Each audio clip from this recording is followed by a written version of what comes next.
ছোট্ট জায়গার মধ্যে শীতকালীন বাগান করতে চাই, তার জন্য আমাকে কেমন কি করতে হবে সেরকম টিপস অনেকেই খুঁজে থাকে। তো তার জন্য আজকে সবার প্রথমেই চলে আসি ছোট্ট জায়গা। এই ছোট্ট জায়গাটা অনেকের চোখে অনেক রকমভাবে হতে পারে। কারোর চোখে 5 ফিট বাই 5 ফিট হতে পারে, কারোর চোখে 10 ফিট বাই 10 ফিট হতে পারে, তার কারোর চোখে আবার অনেক বড় জায়গাটাও অনেকটা ছোট মনে হতে পারে। ঠিক আছে? তো সবচেয়ে ছোট জায়গা যেটা সেরকম ধরে কোনো কিছু লাভ নেই। যে আপনার 2টো টব দিয়েও আপনি শীতকালীন বাগান স্টার্ট করতে পারেন, আবার আপনি 10টা টব দিয়েও স্টার্ট করতে পারেন। তো সম্পূর্ণটা নির্ভর করবে আপনি যে জায়গাটিতে করতে চাইছেন সেই জায়গাটিতে কটা টব আসবে তার উপরে। সেটা আপনি নিজে একটা আইডিয়া করে বের করে নিতে পারবেন। সবার প্রথম যে কাজটি করতে হবে আপনাকে, আপনি যে ছোট্ট জায়গার মধ্যে বাগান করতে চাইছেন সেই জায়গাটিতে সূর্যালোক ঠিকঠাক পৌঁছাচ্ছে কিনা সেটা আপনাকে ফাইনালি জানতে হবে যে সারাদিনে ক ঘন্টা রোদ লাগছে, 2 থেকে 3 ঘন্টা লাগছে, না মোটামুটি সারাদিন লাগছে বা অল্প টাইম লাগছে, এই বিষয়টা আপনাকে সবার আগে খেয়াল রাখতে হবে। সেটা এই সময় আসলে হয়তো সারাদিন লাগছে, শীতকালে আসলে লাগবে কিনা সেটাও একটা ব্যাপার রয়েছে। তাই সবসময় আপনাকে খেয়াল রাখতে হবে সেই জায়গাটিতে যেন সারাদিন সূর্যালোক লাগে, তাহলে কিন্তু সবচেয়ে বেস্ট জায়গা হবে সেই জায়গাটি। 2 নম্বর যে বিষয়টি থাকে সেটা হচ্ছে টব। টব আপনি প্লাস্টিকের পাওয়া যায়, সিরামিকের পাওয়া যায়, মাটির পাওয়া যায়, মেটালের পাওয়া যায়। যেটা আপনার পছন্দ আপনারা ক্রয় করতে পারেন। সম্পূর্ণটা আপনাদের বাজেটের উপর নির্ভর করে, যে কত টাকা কে ব্যয় করতে হবে তার উপর নির্ভর করে। এবার আসি যে কোন সাইজের টব ক্রয় করব।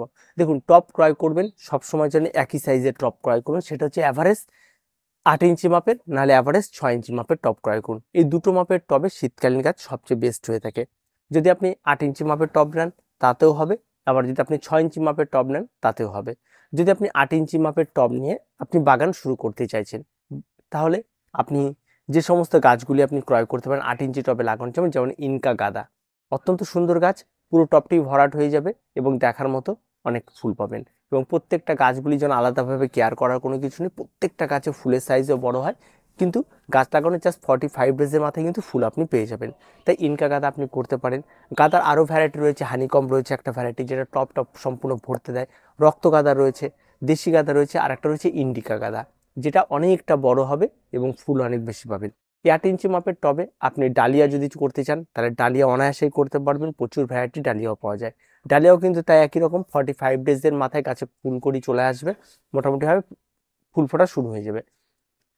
এবার আপনি যদি এই সমস্ত বাদ দিয়ে যদি মনে করেন না আমি আমার জায়গাটাকে সম্পূর্ণটা একটা ভরাট জায়গা রাখবো, যে ভরে থাকবে, টপটাও দেখা যাবে না, তাহলে আপনাকে এগোতে হবে পিটুনিয়ার দিকে, ভার্বেনার দিকে, আপনাকে এগোতে হবে অ্যালিসিয়ামের দিকে, এই সমস্ত গাছগুলির দিকে আপনাকে এগোতে হবে। তাহলে সেই জায়গাটিতে আপনাকে সুন্দরভাবে ভরাট করে রাখবে এবং অনেক কালারের পাওয়া যায়। এই সমস্ত পিটুনিয়া তো অসম্ভব সুন্দর হয়ে হবে, কারণ প্রত্যেকটা টপকে ঢেকে রেখে দিবে এবং প্রচুর পরিমাণে ফুল দেবে, আর প্রতিদিন ফুল ফুটতে থাকে পিটুনিয়ার।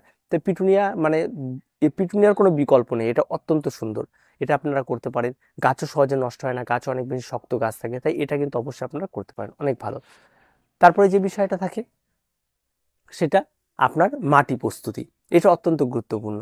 এবার এক এক রকম গাছের জন্য এক এক রকম মাটি প্রস্তুতি, এটা তো সম্ভব হয়ে ওঠে না, এবং সেক্ষেত্রে নতুন একজন বাগানের ক্ষেত্রে অনেক রকম বিরক্তকর ব্যাপার হয়ে থাকে। তাই আপনারা সবসময় মাটি প্রস্তুতি যখন করবেন তখন 40% মাটি নেবেন, 40% কম্পোস্ট নেবেন, আর 20% বালি নেবেন। এই দিয়ে মাটি মিডিয়া তৈরি করুন, প্রত্যেকটা গাছকে এই মিডিয়াতেই লাগিয়ে দিন, দেখবেন অত্যন্ত সুন্দর হবে।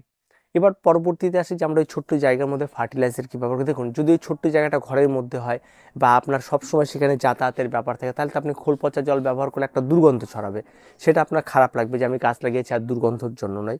তাই আপনি সেই সমস্ত গাছগুলিতে আপনি রাসায়নিক সার ব্যবহার করতে পারেন, যেমন এনপিকে 15-15 পাওয়া যায়। 1 লিটার জলে 2 গ্রাম গুলে নেবেন আর 200 ml করে প্রত্যেকটা গাছে ব্যবহার করবেন, জাস্ট ফর 15 দিন অন্তর।